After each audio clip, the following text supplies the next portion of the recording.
CBIയെ സ്വാഗതം ചെയ്ത നിക്ഷേപകർ. അതിർത്തി മേഖലയിൽ നിന്നും 15,000-ഓളം നിക്ഷേപകരെ പറ്റിച്ച് 600 കോടിയോളം രൂപ തട്ടിയെടുത്ത നിർമ്മൽ കൃഷ്ണ നിക്ഷേപ തട്ടിപ്പ് കേസ് അന്വേഷണം CBIക്ക് കൈമാറാൻ ഉത്തരവിട്ട കേരള സർക്കാരിനും മുഖ്യമന്ത്രിക്കും ആദരം അർപ്പിച്ച് നിക്ഷേപകർ പാറശാല പോസ്റ്റ് ഓഫീസ് ജംഗ്ഷനിൽ ഒത്തുകൂടി. തുടർന്ന് പ്ലക്കാർഡ് ഏന്തി പ്രകടനം നടത്തി. സമിതി അധ്യക്ഷൻ ശ്രീ S.M. നായർ, സെക്രട്ടറി ധനേഷ്, ശ്രീകണ്ഠൻ നായർ, രാജേന്ദ്രൻ നായർ തുടങ്ങിയവർ പങ്കെടുത്തു. തമിഴ്നാട് MP കനിമൊഴിയും നാഗർകോവിൽ MLAയും തമിഴ്നാട് ഇൻഫർമേഷൻ മന്ത്രിയുമായ മനോജ് തങ്കരാജും വാഗ്ദാനം നൽകി പറ്റിച്ചതായും തമിഴ്നാട് Q ബ്രാഞ്ചിനെതിരെ കേസ് അട്ടിമറിച്ചെന്ന് രൂക്ഷമായ ആരോപണം ഉയരുന്നുണ്ട്. നമ്മൾ ആദ്യമായിട്ട് ഈ ഉത്തരവ് ഇറക്കിയ നമ്മുടെ ബഹുമാനപ്പെട്ട കേരള മുഖ്യമന്ത്രി ബഹുമാനപ്പെട്ട പിണറായി വിജയൻ സാറിന് ഈ അവസരത്തിൽ ഞാൻ നന്ദി അറിയിക്കുകയാണ്. അതിനോടൊപ്പം തന്നെ ആഭ്യന്തര വകുപ്പിൽ നമുക്ക് 2023 ബഡ്സ് ആക്ടിൻ്റെ 7(3) പ്രകാരം ഈ കൊള്ളക്കാരന്മാരുടെ വസ്തുവകകൾ അറ്റാച്ച് ചെയ്യാൻ വേണ്ടിയിട്ട് അതിൽ വ്യക്തമായിട്ട് പറഞ്ഞിട്ടുണ്ട്. Movable and immovable properties of accused ഈ പ്രതികളുടെ എല്ലാ വസ്തുക്കളും അറ്റാച്ച് ചെയ്യാനാണ് പറഞ്ഞിരിക്കുന്നത്. അതിൽ ഒരു സംശയമില്ല, അത് നിയമത്തിൻ്റെ അടിസ്ഥാനത്തിലാണ് പറഞ്ഞത്. വേറെ തടസ്സങ്ങളൊന്നും ഉണ്ടാവുമെന്ന് എനിക്ക് തോന്നുന്നില്ല. എങ്കിലും ആയിക്കോട്ടെ, അതിപ്പോൾ ഹൈക്കോടതിയിൽ പോയിട്ടുണ്ട്, FIR സ്കോർ ചെയ്യാൻ വേണ്ടി പോയിട്ടുണ്ട്, തമിഴ്നാട് കേസ് കൊടുത്തിട്ടുണ്ടെന്ന് പറയുന്നത് ഇതൊക്കെ ഞങ്ങൾ അംഗീകരിക്കുന്നു. നിങ്ങൾ ഒരു കാര്യം കൂടെ പ്രത്യേകം ശ്രദ്ധിക്കണം. തമിഴ്നാട്ടിൽ നിന്നും നമുക്ക് ഒരു പാസ്ബുക്ക് ഡിപ്പോസിറ്റ് ചെയ്തപ്പോൾ ഒരു 10 പേര് വന്നിട്ടുണ്ട്, എല്ലാവർക്കും അറിയാം. അതിൽ പറഞ്ഞിരിക്കുന്ന കാര്യങ്ങൾ മൊത്തം കള്ളമാണ്. അത് നമുക്ക് ഇവിടെ ഇപ്പോൾ തമിഴ് വായിക്കാൻ അറിയാവുന്ന 1-2 പേരെ കാണുകയുള്ളൂ, ബാക്കിയെല്ലാം മലയാളികളാണ്. നമുക്ക് അറിയത്തില്ല അവൻ എന്താണ് എഴുതി പിടിപ്പിച്ചതെന്ന്. അപ്പോൾ അതിലെഴുതി പിടിപ്പിച്ചിരിക്കുന്ന മൊത്തം കള്ളമാണ്.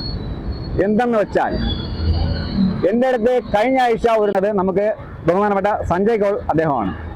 അദ്ദേഹത്തിനും ഇന്ന് നിലവിലിരിക്കുന്ന ചിന്ന സാറിനും കൂടെ പ്രവർത്തിക്കുന്ന സെക്രട്ടറിമാർക്കും ബാക്കി അവിടുത്തെ സ്റ്റാഫുകൾക്കും എല്ലാവർക്കും ഞങ്ങൾ നന്ദി പറയുകയാണ്.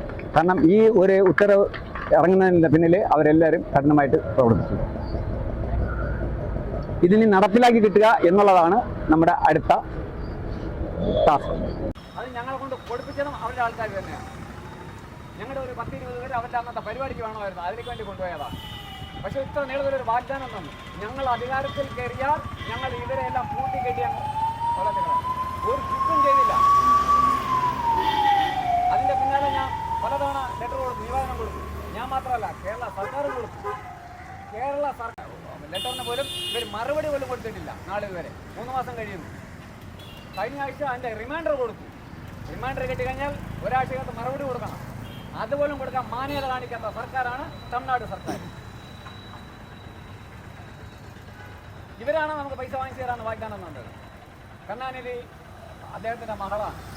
നമ്മൾ അല്പം വിശ്വസിച്ചു പോകില്ലേ, ഒരു മുൻ മുഖ്യമന്ത്രിയുടെ മകളാണ്, ഒരു സീനിയർ ലീഡറാണ്. 2017 4 ലക്ഷം രൂപ ഇവൻ്റെ ചക്രത്തിൽപ്പെട്ട് ഡിപ്പോസിറ്റ് ചെയ്തു. അത് എങ്ങനെയാണെന്ന് വെച്ചാൽ കാരക്കോണം ഫെഡറൽ. അപ്പം നമ്മൾ ഇവിടെ നിന്ന് സമാധാനപരമായിട്ട് യാതൊരു വാഹനങ്ങൾക്കോ യാത്രക്കാർക്കോ ഒരു തടസ്സവും ഉണ്ടാക്കാതെ ഇവിടെ നിന്ന് ആശുപത്രി ജംഗ്ഷൻ വരെ ആയിരിക്കും നമ്മുടെ പ്രകടനം. അവിടെ നമ്മൾ തിരിച്ചിവിടെ വരുന്നു, ഇവിടെ വന്നിട്ട് നമ്മൾ പിരിയുന്നു.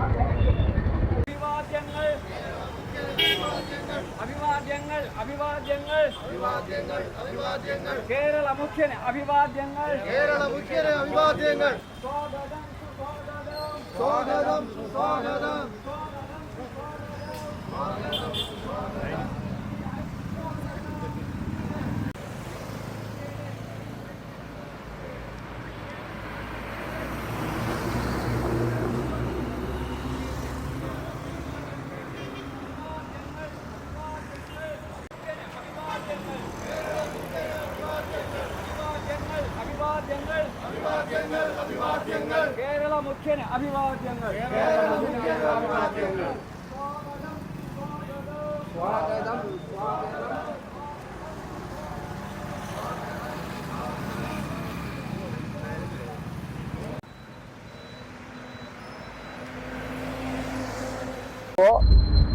പിന്നെ ഇവൻ്റെ 2 സ്റ്റാഫുകൾ അവിടെ ഉണ്ടായിരുന്നു.